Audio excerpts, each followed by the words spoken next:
Definitely your job to assist and really support the leadership, whether it be the president, vice president, with following these. Just real quick, the bylaws, they define the primary characteristics of the association and how it will function. The standing rules provide the details and policies for administering the business of the association, and the procedures. You'll hear that word a lot with us. Procedures provide the guidelines and instructions for handling specific functions of the association. So it's just vital that every position be aware of these, but especially the secretary. So when there's action being taken, it's because of, or you want to make sure it is in alignment with the bylaws, the standing rules, and the procedures. So with that being said, just to kind of have that swirling around, bylaws, standing rules, procedures, and you guys will definitely learn a little bit more about that. I am going to share the job description. Do you guys have any questions about the key elements? I do have a question. This is Chan with Paso Verde.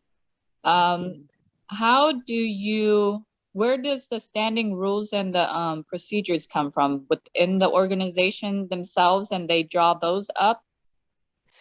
Well, the procedures is the rules of the organization, but the bylaws, yes, that comes from the unit. So as a unit, if you don't have existing bylaws, you'll create the bylaws. We have a template, and that is meetings, the dates, all of the things that are set forward for how your organization runs. No, the bylaw we have. It's just the standing rules and the procedures I was questioning, because I don't believe we have that as an organization. So you're saying, and so my question is, do we need to have those set or written out somewhere for our organization? Standing rules, and Sue, you can chime in on this. Usually bylaws have standing rules.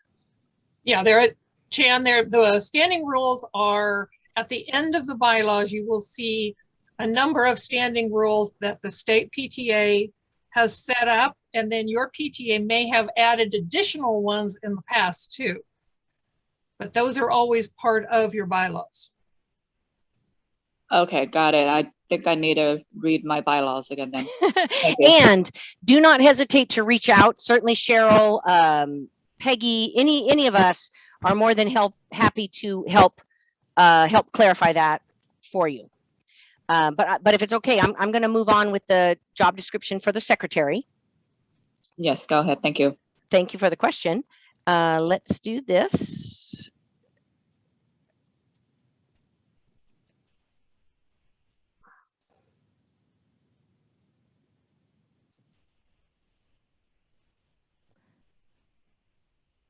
Give me one sec here.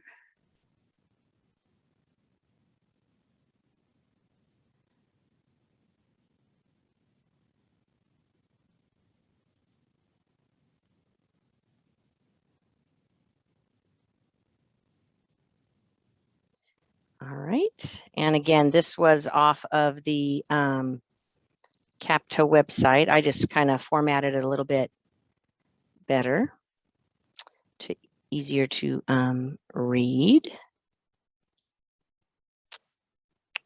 All right.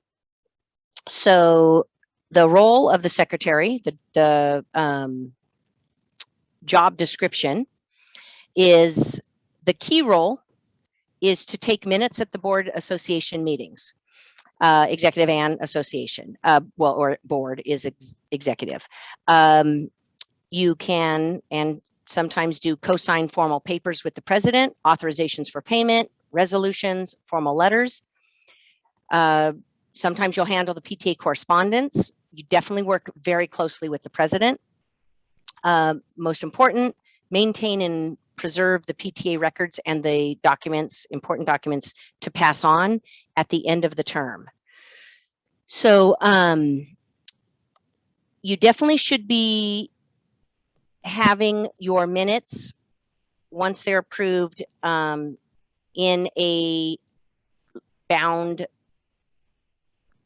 like a binder or notebook. You can glue them in, because minutes are expected to be saved for the lifetime of the organization. The minutes are what shows that there was approval for all of the actions that were taken. So getting started in preparation. If you have a procedure book or any of the files from previous term, review them, get a chance to kind of understand the scope of your new position or existing continuing position. The materials that you have as a secretary should include either a secretary's minute book or binder, notebook, something like that. PTA records, the bylaws, the membership list, the charter, the rosters, any correspondence. So those you should have right at your disposal. If your PTA has a course or a recording secretary or a corresponding secretary, you guys can work together. That seems to be more and more rare. We're lucky if we can get our three main positions. But if you do, it's definitely that's a great opportunity to delegate. You also need to review PTA policies, best practices, and resources. Have the insurance guide handy. Definitely worth your while to talk to the last term secretary. If anything, just to get an idea of how they did it, and then check out 3rd District or CAPTA's quick tips as well. Because the most important thing is make sure that you're doing it as it should be done. Even if you were the one that did it last year and you realized maybe you weren't doing it as it should be, it's okay. Just the most important thing is start fresh, and you want to definitely follow procedure for minutes. Some how-tos. Here's some quick tips. As one of the 3 required officers for a PTA, the secretary, again, playing that important part in running a unit. The main task is to provide concise and complete minutes for board and association meetings. Here's some of the tips on how to produce and handle those meeting minutes. So when you're taking minutes at a meeting, you really want to focus on noting the actions that are being taken. It's definitely what is done and not what is said. Sometimes it's important to, for me, when I'm taking notes, I will put maybe what's said to help remind me how it started. But that does not have to be necessarily included in the minutes. The most important thing is the action taken, the motion, who made the motion, was it seconded? Was there a agreement that the motion carried, and noting that there was a motion, it was seconded, everybody was in agreement, and that motion carried. Definitely personal opinions, specific discussion on what color maybe something should be, definitely does not have to be included in the minutes. The most important things to include is definitely the date, the meeting details, the name of your PTA, always on the minutes, the date, the place, and the type of meeting. So like today would be 9/14/21, time 7:51 p.m. Type of meeting is a virtual meeting. If it's a personal meeting in the library, you would put meeting in the library. Very important to include the start time and the end time. Very important to include all of those in attendance. Very important to include that. And then, of course, the name and the title of the presiding officer. So this is the person who's running the meeting.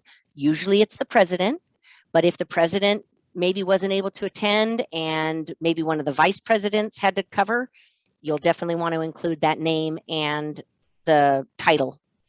Yeah, Linda, there's a question in the chat about. I was just going to check that and ask, do the minutes have to be kept in a hard copy?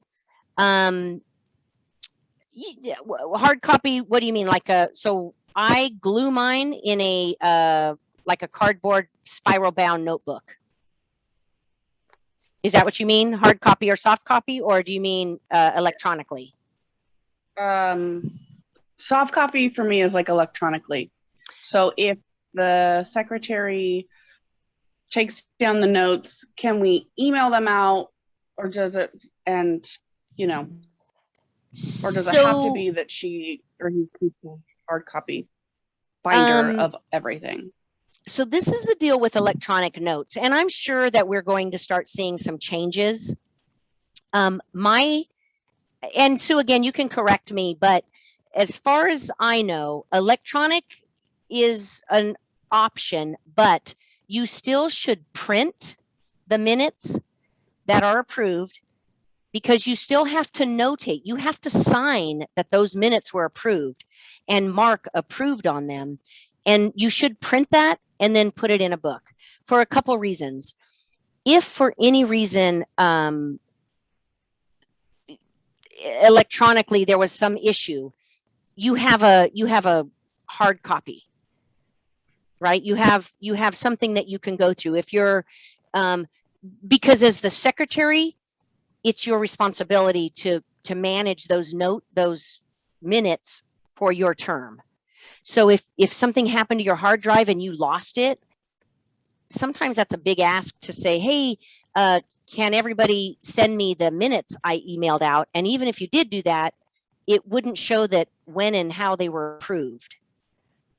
Really, really good question, but there definitely should be, and again, because they're stored forever, just a printed copy, and then again, it has to be approved and it has to be signed, because that's part of the procedure with our organization, with this nonprofit. I mean, we can't just assume electronically that it was approved and somebody's keeping that in a safe spot.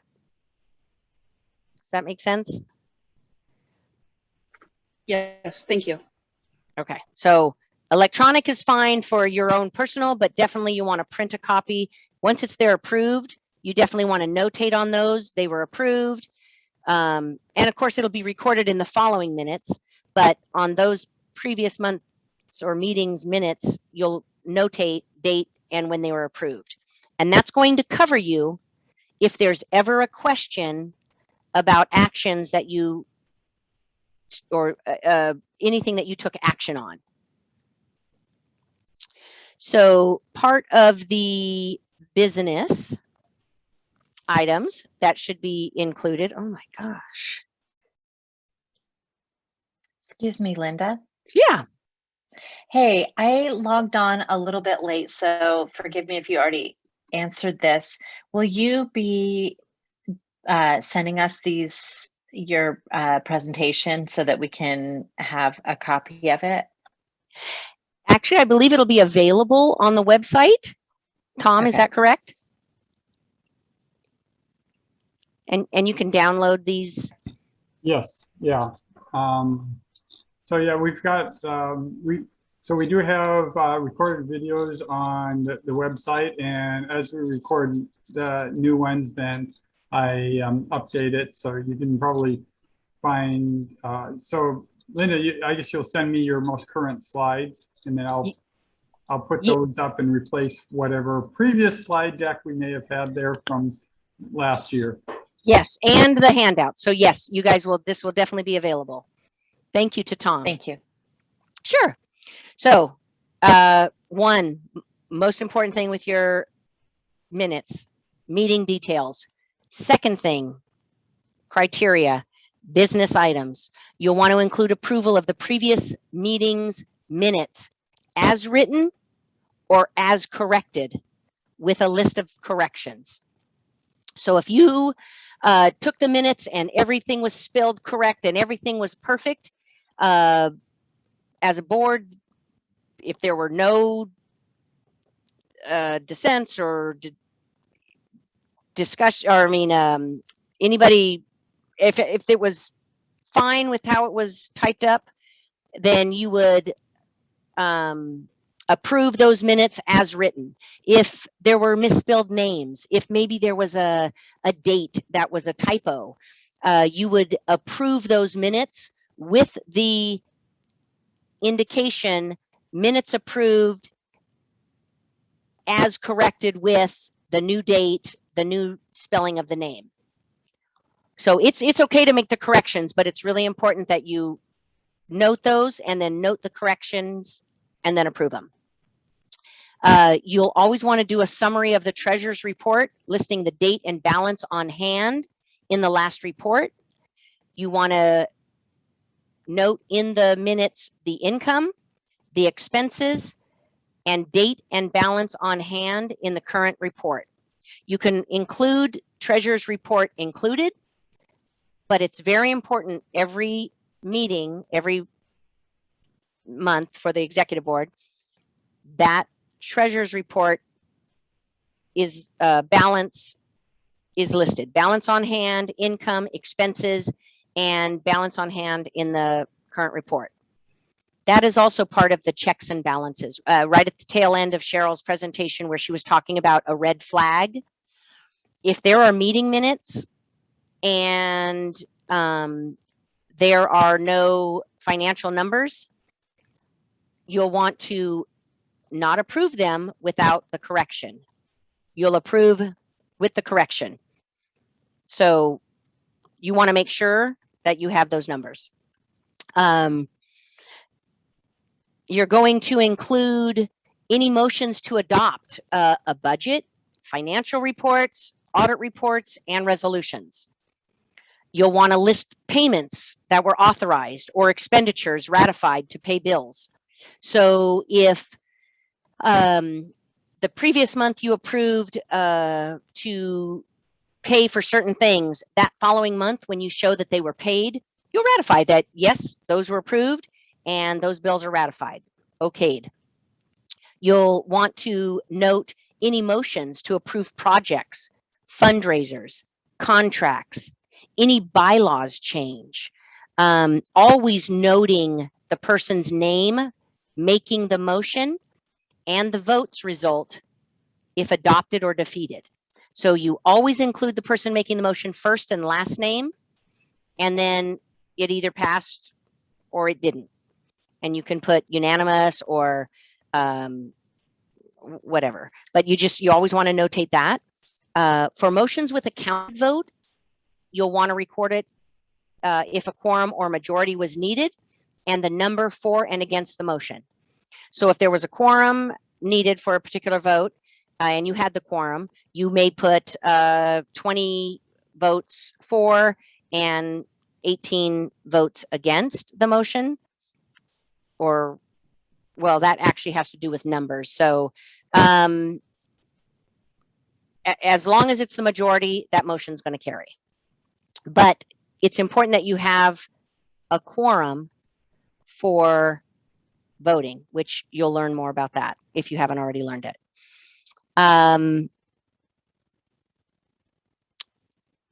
For motions with a counted vote, I already just said that one. For motions requiring a 2/3 vote, note that a 2/3 vote was required for approval after the outcome of the motion.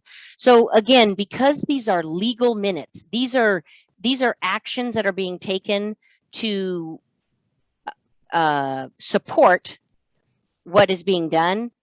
Very important that you follow these procedures, and we definitely can help you understand it more in depth. I'm just trying to give you a brief overview. Do you guys have any questions before I go on to the summaries of reports? I know it's a lot, and I know there's things in there that you might not be familiar with, quorums and defeat and 2/3 votes, but I'm open if you guys have any questions. Yes, I can increase that font.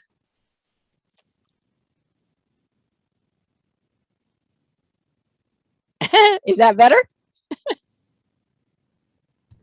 Yes, thank you. Better for me too. So no questions. You guys are just kind of absorbing, I'm sure. The third very important thing for your minutes is the summaries of reports and presentations. So summary of officer, chairman, and administrator reports with important written reports attached. Any election results with nominees' names and the number of votes each nominee received. A brief reference to program presented at an association meeting, noting type of presentation, presenter, title, and the organization presented.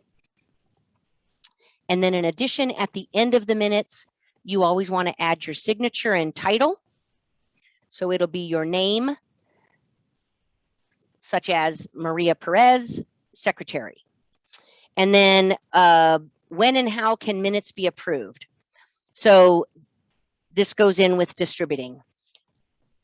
And I can attest to this. It's always best to get the minutes completed as soon as possible. Not always possible, but it's always good to just, it's fresh in your mind, get them typed up. I usually will send it to the board, send a copy to the president to have them double check it. You also can share with your other board members. If you have a smaller group, you certainly can share the minutes with your members as well. But the most important thing is you want to make sure that they're correct before you're sharing them out. So you can pass them out to a few people. Sometimes the president can appoint a couple readers to the minutes. So maybe 3 readers, and then the secretary can send the minutes out to those 3 readers and they will give you feedback.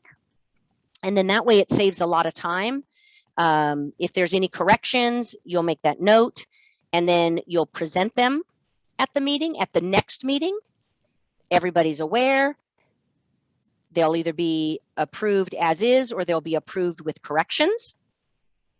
And those you can then print, sign, and paste in your book. So just keep in mind that PTA minutes are produced only for members. They're really not for public distribution. So we don't post them on websites or social media or in a newsletter. They're open to any member. We don't ever hide them, but we just don't put them out for public distribution. Here's a quick sample. So I know I'm running out of time. My time is over at 8. So I just to give you an idea, sample summary of an association meeting. ABC Elementary, it's an association meeting, July 1st, 2017. There's not a time on there, but you know, there may be how it opened. What's missing? So let's see, we've got the time missing. We've got the attendees missing, but as far as reports, consent items for consideration and approval, action items, and planning items, those you'll include along with the meeting start time, who's there, and then I usually will follow the president's agenda. That makes it just a little bit easier. But most of the time, the meeting minutes have reports, action items, maybe a small section on the planning items, just to keep you guys in aware of, you know, from month to month. Linda, So, could yep. you clarify for everybody that what you were just showing in the yellow box is a summary of the minutes? It's not the actual minutes themselves. Correct. And it's a sample summary of an association meeting. So, and really it's just meant to kind of give you an idea, other than the starting time and ending time and the attendees, these are some of the items that you would consider in an association meeting. So yeah, you definitely, this is not what you'd want to watch, follow, you'll do the time of the meeting, who started the meeting, their title, their name, all of the attendees, and these might be some of the things that you include in it. And then, do you have any questions about that? Was that clear enough, Sue, as far as I'm hoping it's clear to everyone else, because if you're just summarizing the meeting, you don't need to have all the attendees' names in it. This is a summary that could be shared on a website or things like that. It's not the actual minutes. Well, true. That's true. So if you wanted to do a summary, yes. If you were just presenting a summary of the minutes, you wouldn't include the attendees. You would just say, hey, this is what happened at our meeting. Right. Tanya Brown was recognized. These were some of the reports. These were some of our action items, and these are some of our planning items. Please, if you're interested, please volunteer for the Reflections Arts program.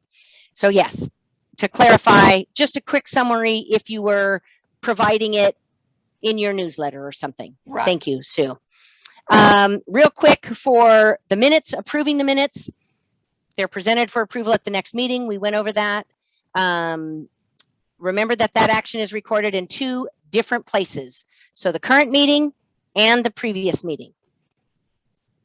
Correcting the minutes, they're made when they're presented. They also, by the way, can be made at any subsequent meeting if an error or when an error is discovered. So it's okay to correct that, and it would be at the previous meeting minutes and then also in the current meeting minutes of whatever month you realize the correction. And then preserving. So this kind of goes back to that original question. Minutes are a legal permanent record of a PTA as a nonprofit organization and are kept forever. So at the end of the term, the master copy of the minutes from board and association meetings should be bound and passed on to your successor.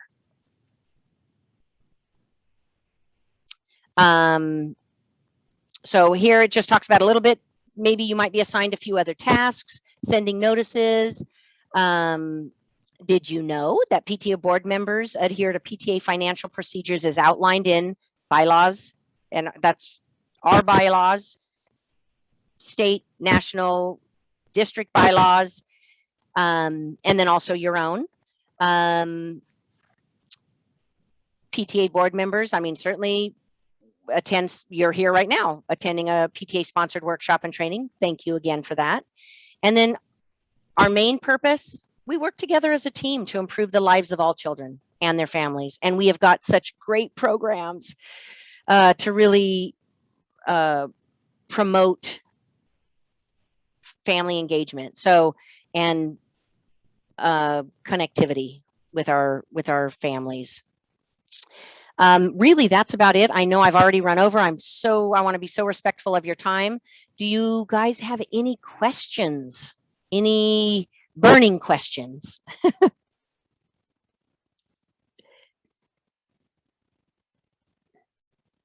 None? Well, that's good then. That's good. It'll give you some time to go over. We definitely will have the information on our website. You always can go to the capta.org, capta.org website. There are great resources, toolkit, job descriptions.